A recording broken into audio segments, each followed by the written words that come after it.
फिस्टुलामध्ये क्षारसूत्राचा वापर का केला जातो? नमस्कार, मी डॉक्टर अतुल पाटील, क्षारसूत्र विशेषज्ञ आणि विठाई पाईल्स हॉस्पिटल येथे कन्सल्टंट प्रोक्टोलॉजिस्ट आहे. फिस्टुला म्हणजे भगंदर म्हणजे नेमकं काय? तर फिस्टुला, ज्याला आयुर्वेदात भगंदर म्हणतात, हा गुदद्वाराच्या आतून गुदद्वाराभोवती त्वचेपर्यंत तयार होणारा एक असामान्य मार्ग आहे. फिस्टुला आपोआप का बरा होत नाही?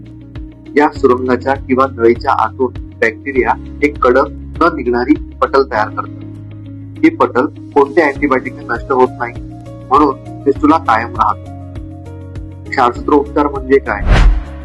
तर क्षारसूत्र एक विशेष आयुर्वेदिक औषधीय धागा आहे, जो फिस्टुलाचा मूळ कारण नष्ट करण्यासाठी वापरला जातो. क्षारसूत्र कसे काम करते? आतून स्वच्छता, पू बाहेर निघणे आणि हळूहळू भरून निघणे. हा धागा फिस्टुलाच्या मार्गात घालून बाहेरील त्वचेवर बांधला जातो.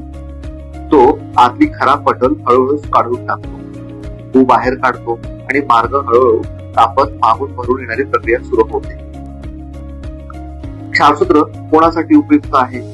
तर हा उपचार गुंतागुंतीच्या म्हणजे कॉम्प्लेक्स आणि वारंवार होणाऱ्या फिस्टुलांमध्ये विशेषतः प्रभावी आहे. अधिक माहितीसाठी विठाई हॉस्पिटल येथे भेट द्या. फिस्टुलाचा कायमस्वरूपी उपचार मुळापासून होणे आवश्यक आहे. क्षारसूत्र उपचार समजून घ्या. थँक्यू.